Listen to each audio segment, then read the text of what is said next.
Hello everyone and welcome to the 2019 South Florida Open presented by Latitude 64. Terry Miller, the disc golf guy, joined by Thomas Gilbert. Thomas, we're moving into the back nine of round number 3. We're past the halfway point of the tournament now and then some. And you've closed the gap a little bit between yourself and Chris Dickerson. What was 10 strokes is now 6. Yeah, some progress going there. Hope to continue that. We're moving into hole number 10. We're at Markham Park again. This is the second of 2 rounds that you'll play at this course. And on the final day, you'll move over to a different course. But we're seeing Randon pull that one to the right, and unfortunately, it got sucked in out over the OB fence. Yeah. And here I'm trying something a little different. I would say so. I had a really hard time following it, and when it was all said and done, Oh. Yeah, a little too much power. Yeah, just held that Anheuser all the way down to the woods.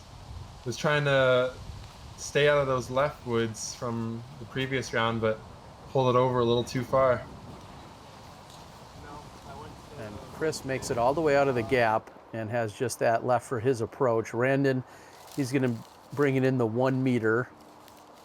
Mm-hmm.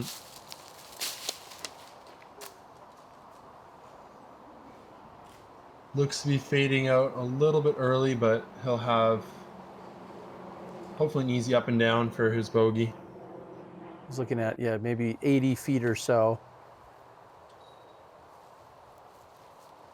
And I feel like Benjamin, who smashed this during round 2, came out and had another great drive here in round 3, just playing this textbook at this point. Yeah.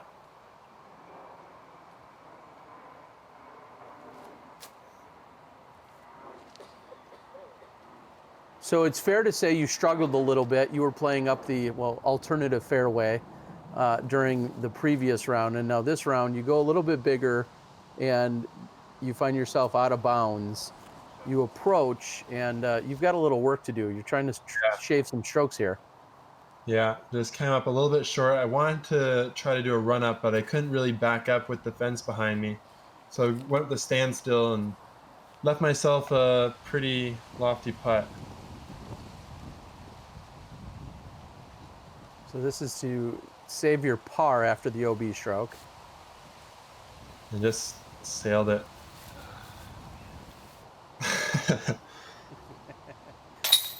Meanwhile, Chris, just like the previous round, takes full advantage of a solid drive, a great approach, walks away with the birdie. You've got a bogey coming back.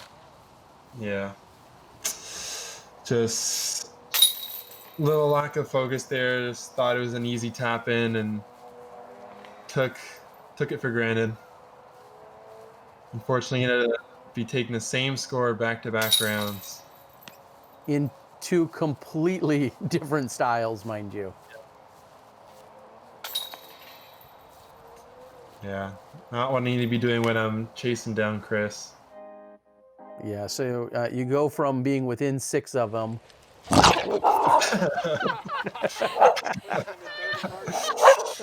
Oh, man. Yeah, that's what Chris thinks about you trying to chase him down. His dog Sam says he's got other ideas. Yeah.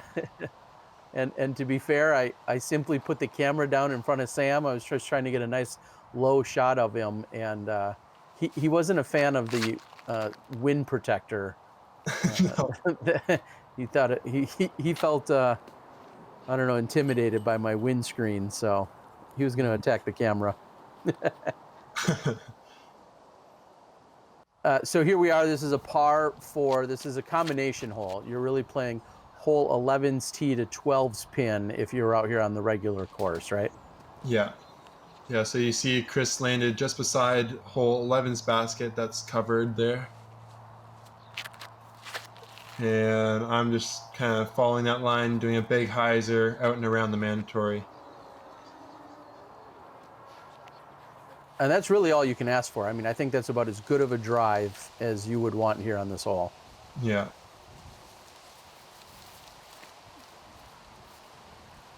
And the pin is located just behind that electrical box. There's a basket on the left side. That's the chain star, and then there on the right side. So depending on what angle you're at, you may not even be able to see that, the Prodigy basket when you're looking straight on right now. Yeah.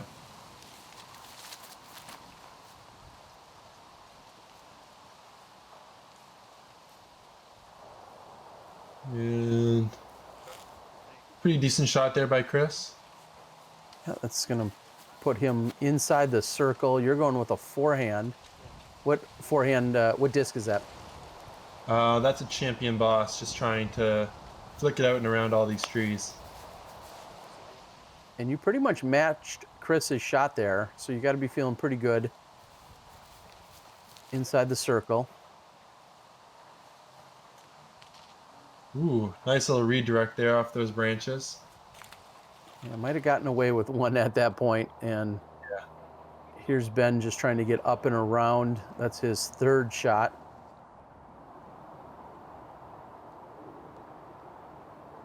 And here's Randon, looking to be about similar spot to the round before, maybe a bit further. He's going to be walking away with a par. And Chris, who's been a little bit stagnant, you know, on this front nine. We were saying he was only one down through 9 holes, and now he's got back-to-back birdies on 10 and 11. Yeah, doing what he needs to do, get back on that birdie train.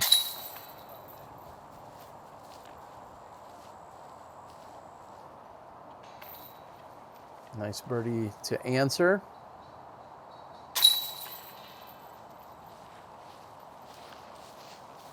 It looks like we're going to see a few tap-ins for pars on 12. Now, we're heading to 13. That's where we saw a little bit of a hiccup during the previous round. I know Chris struggled a little bit. You were actually, I think you took the birdie. Which Yeah. is a little bit of a bonus on this one.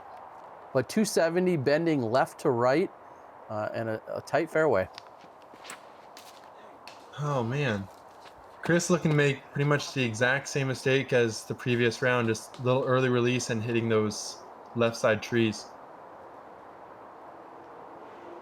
Are you throwing the exact same disc? Yep. But not same line. A little bit left, and it looks like although you hit a similar set of trees, I think your line is going to be a little easier than what we saw from Chris. Yeah. Yeah, luckily I stayed on the edge there. And Ben's result looked kind of similar to what we saw from yours on round number 2. Yeah, he threw a really nice shot there with his PD2. Seems like there's some magnets over on those trees with 3 out of Yeah. 4 of you guys hitting him. I know. Just trying to juice that side from the standstill, but threw it a little too straight. And Chris has a similar shot to the round before, flex forehand with that overstable disc of his. Possibly H1 maybe. Wow, and almost an identical result from what we saw in the previous round. He threw the same forehand flex shot, and it looks like he's going to have an opportunity to save his par again. Yeah. And what you couldn't see there is Randon, unfortunately, yeah, went deep into the bushes and just has to pitch out there.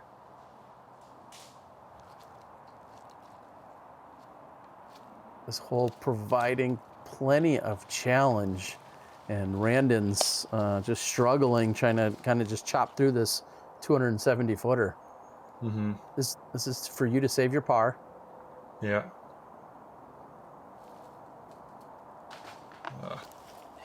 It's a little low. Here's Chris also to save his par, almost identical spot from the previous round.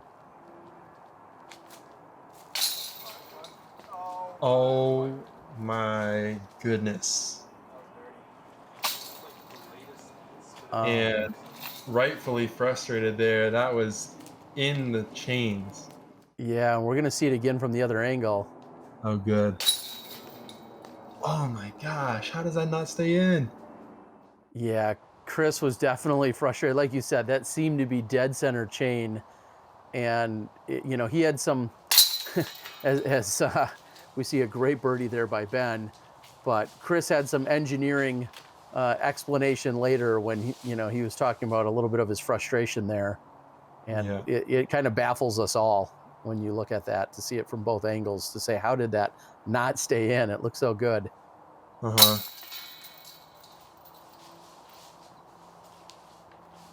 So unfortunately, hole 12 has eaten Chris for lunch here. He's had 2 looks at saving the par. Both times he walks away with the bogey. As you staring down the basket, you giving it a dirty look? Yeah, trying to see what the heck had happened there.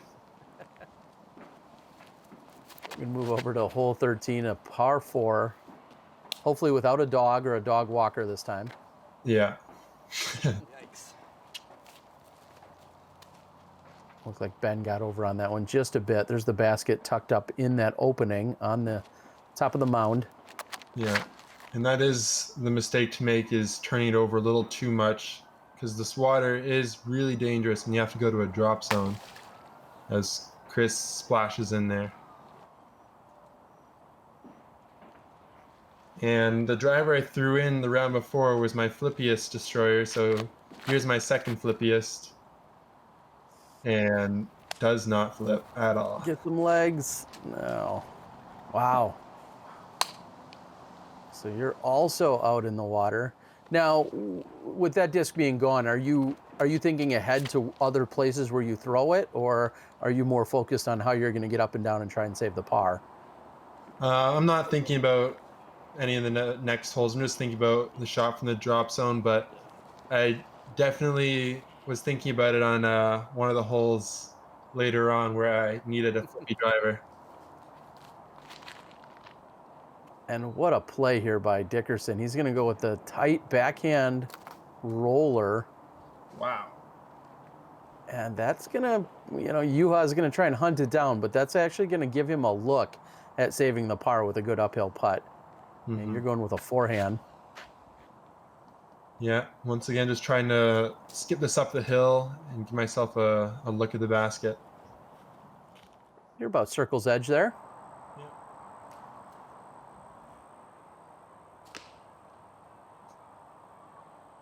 Ben just didn't have a good angle at the gap there, so he puts it a little bit wide. A little short arm approach there by Randon, just really looking for position at that point.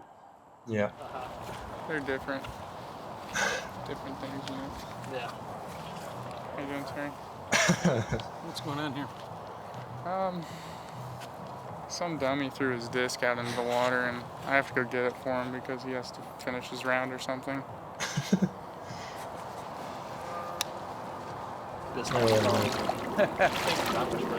Good thing we got Vinny on the retrieval. Yeah. Very helpful there. Unfortunately, yours. Yeah. Is it like farther than Chris's or same distance? Yeah, it's about the same distance. No, much deeper. Sorry, Vinny. Don't fall in. Oh, Thomas, I don't know if I'm going to get you Frisbee. If you don't see it, it's okay. Keep walking. Yeah, I'm recording you, A Vinny. lot of pressure on it. There you go. Everyone watching you. What a guy. No, I don't like this. I didn't come here to be watched. Listen, there's no way I'm getting up to my chest. I gotta hop in a car in like 45 minutes. I got a towel. Oh, man. What a sport, though, out there trying to hunt down discs for you guys. What a guy.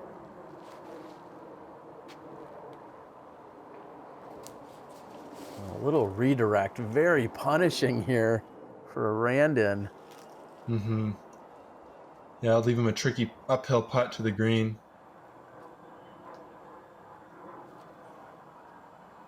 And Ben also just looking for position, and obviously the angle in which that comes in so crucial. And really good play by Ben. Oh, Oh no. just sit down. Good. So not quite as punishing as it could have been.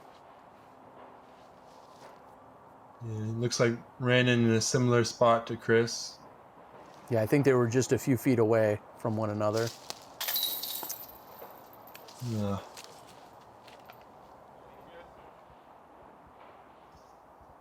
Here I am on the opposite side of the basket, kind of similar distance. Solid putt, great par save. Yeah, happy to get that one.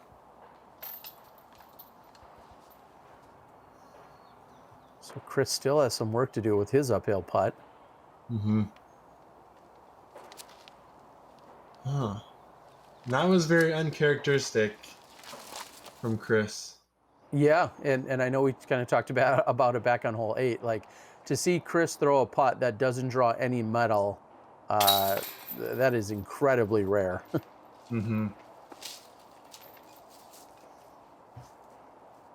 So with the OB and everything else, he's going to walk away with a double bogey, and you're going to pick up 2 strokes on him in the meantime. And seeing you right now tied up with Ben as well, we'll see what kind of shifting is going on this lead card. Yeah. I'm going to move over to the tunnel shot on hole number 14. And you see that the shadows are out and casting upon us as we're moving into some later hours of the afternoon. Yeah, this is a nice longer tunnel shot. So you want to just choose your mid-range or fairway driver and flip it up nice and straight down this gap. I got my rock 3 again, but trying to correct a little bit from the previous round and hyzer out a little too early. Yeah, during the previous round, you said you pulled it and you got over on it a little bit and it went to the right. And now this round, like you said, maybe too much adjustment.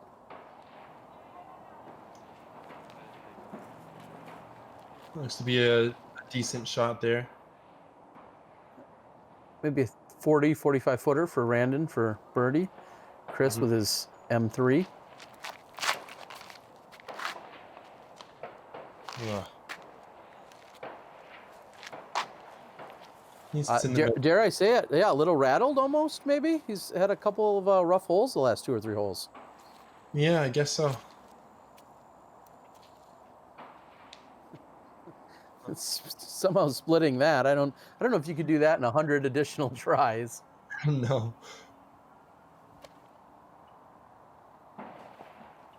A little forehand flick up to the pin for you. Should be easy up and down.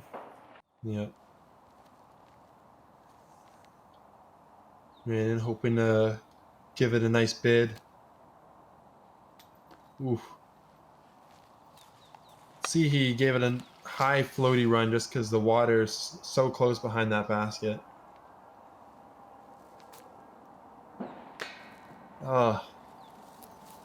And Chris now, and unfortunately we don't have per se UDIS stats on this one, but to go back and look and to think of Chris taking, as we see Ben just missed, but Chris takes a bogey on 12, a double on 13, and a bogey on 14. You know, just to have that kind of a stretch is so uncharacteristic for Chris, and I speak nothing but the highest regard to see him go 4 up in 3 holes. I don't know if you'll ever see that happen again. No, very rare. Quite surprised. Well, yeah, and good thing he's sitting on a 7-stroke lead or so at the moment. Yeah.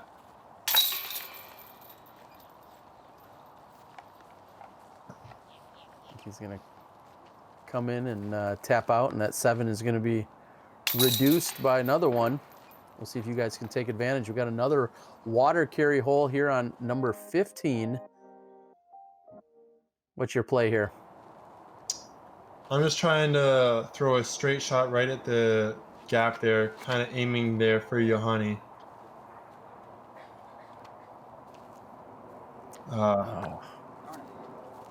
Man just falls into the water, catching those branches. Now, any and all OB shots move directly to a drop zone. That's to, I think, trying to eliminate some of the possible confusion as to where you were or weren't last in bounds. Yeah. And it didn't look like you quite hit the gap you wanted to. No, definitely not. Pull that over a little bit. And yeah, and luckily though, inbounds and should have some sort of approach up there. That looks to be a pretty good position there from Randon. Yep, he has that to the uphill. That's where the basket is.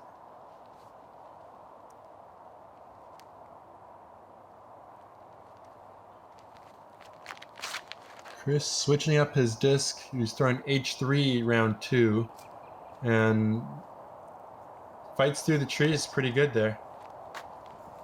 Yeah, I'm pretty sure that wasn't quite the game plan, was to just blast it straight into the trees and hope to get through, but it seemed to work for him, so I don't know if you can really argue with the result. Yeah. Yeah, I'm just trying to throw it up high and have it trickle down somewhere near the basket. And get it up high, but trickles down pretty far away. Yeah, were you just maybe underestimating how uphill it was, or did the wind take it a little more than you expected? Yeah, I think a little bit. Chris with a pretty good up and down there. And Randon. Kind of curious what this pink disc is. He's been throwing it a lot for his up shots. Looks kind of like an AVRX3 with the puddle top there. Yeah, I was thinking something like that as well. And oh, Vinny to the rescue again. I had to get that one in there. Yeah. And I know we talked about it in the round 2 coverage, but both Vinny and Kobe Geis on the injured reserve list. Vinny having a lower back issue, and Kobe's back really hurting him just during the round, in the opening round of the tournament, as you slide just past the pin. So unfortunately, both of those gentlemen not competing through the duration of this event. Vinny withdrew before the event even started. Kobe withdrew about 9 holes in. So sorry to see those two Florida staples not out here competing, but they came out for entertainment purposes. Yeah. I was glad they could come to watch.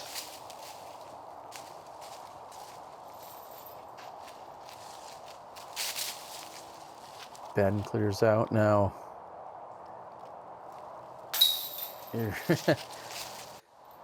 Trying to get some work done here. It feels like you just can't relax on this hole at any point. There's always another challenge, whether it's the final putt with the hillside, or the rough on the right or left, or the initial tee shot with the water carry. Plenty of challenge on hole 15. Set up hole 16 for us. What are you trying to do? So you got this high forehand here that kind of, you want to swing over the left side trees, or you got maybe this roller play here by Chris. If he's throwing a flippy D6, just trying to get up there. And this Florida grass is really, really long, so you have to throw a roller with a lot of steam. And he looks to execute fairly well there. Has maybe a just outside circle look. And now you put yourself in birdie position. I think you got this one the last round. Throwing the same disc here? Yep, same champion boss, and sawed this one off a little bit more than I wanted.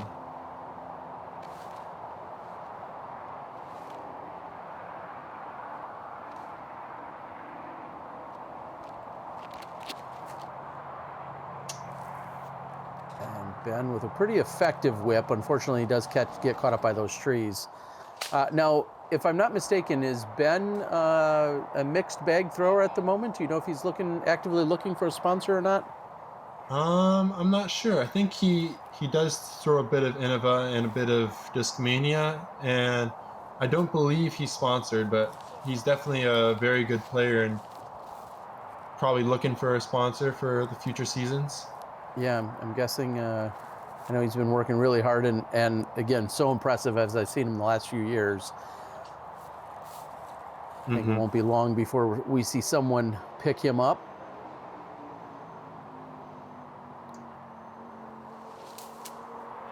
Oh, come on. What are you doing?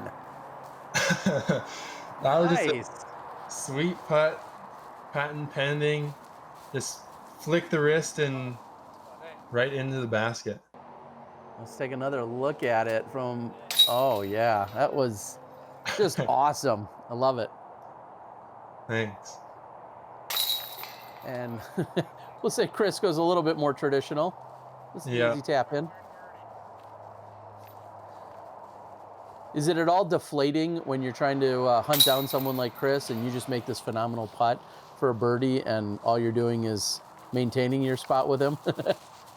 Yeah, sometimes it can be a little humbling, but Chris is a great player and I expect nonetheless from him. All right, we're moving to the last few holes of the day. Like I said, the sun is setting, and it's been a long day. I mean, this course comes in around 7,700 feet, and you guys are playing through it twice. That's a lot of golf. Definitely. And this was an interesting shot here by Chris. It's always a little guessing game what's going to happen when a roller lands on road, but looks to be about circle 2's or circle 1's edge. So pretty good result there. And that flips up nicely for you, and we'll see how much it tracks back toward the pin. And that's a great looking shot. Yeah. Happy with that result there. Were you putting full power on that? Is that an all-out forehand for you, or did you have to let up a little bit on it? Yeah, that's probably about 90%. Don't ever do quite 100% just because I'm worried of flipping it, but I'm definitely trying to power it there as much as I can control. This hole being 420, that's about the edge of my range for my sidearm. And you mentioned it earlier that that grass is a little bit longer, so you didn't get any skip there by Randon when his came in there. Yeah.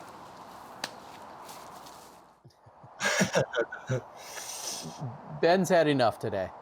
Yeah, long day of golf. Oh. Just a little tease of the birdie medal there. Solid putt for you to pick up yet another birdie. You're going to move to 16 under, back at least momentarily within 6 of Chris. Yeah.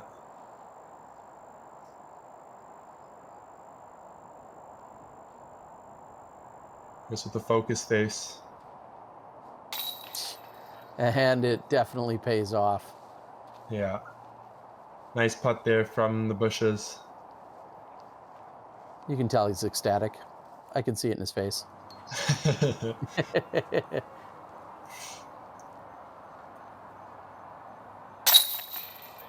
And from here, a little bit of cleanup as we're going to move into hole number 18 in just a few moments. It'll be your 36th hole of the day and your 54th of the last 2 days.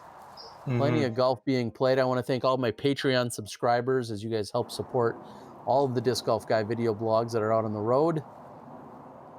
The more you guys contribute via Patreon, the more events I'm able to get out there and cover. I really appreciate it. And what a beautiful backdrop with this sky here on hole number 18. Yeah, that's beautiful. As is Chris's shot there. Just crushing it. And during the previous round in the morning, you guys were at least a 10 to 15 mile an hour headwind. And it doesn't seem like you have any of that this time. No. And back on hole 13 when I was saying I lost my 2 flippiest discs, this is where I needed them. So you find yourself out of bounds across the road. You'll bring it back from where you were last inbounds. You'll get most of that distance at least. Mm-hmm.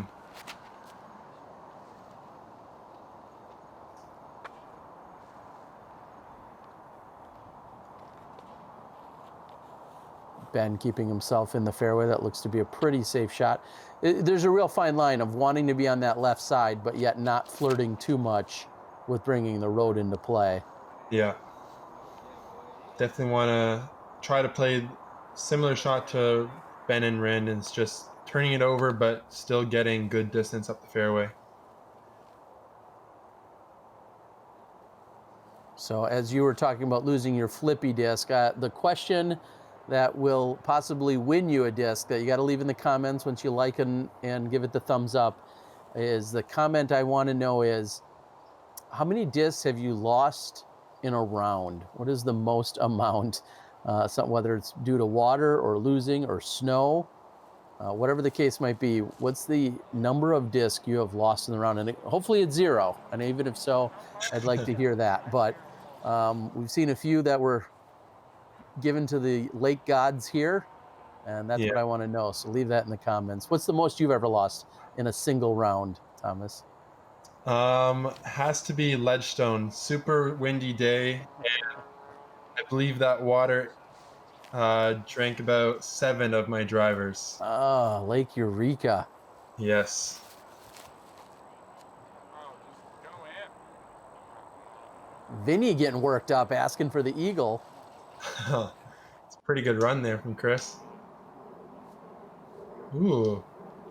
Interesting little step putt there, or lift putt. Yeah, I saw Yuli with that a few years ago, I feel like. Maybe even Dave Felberg at one point as they played around with that. Really can throw you off from an optics perspective.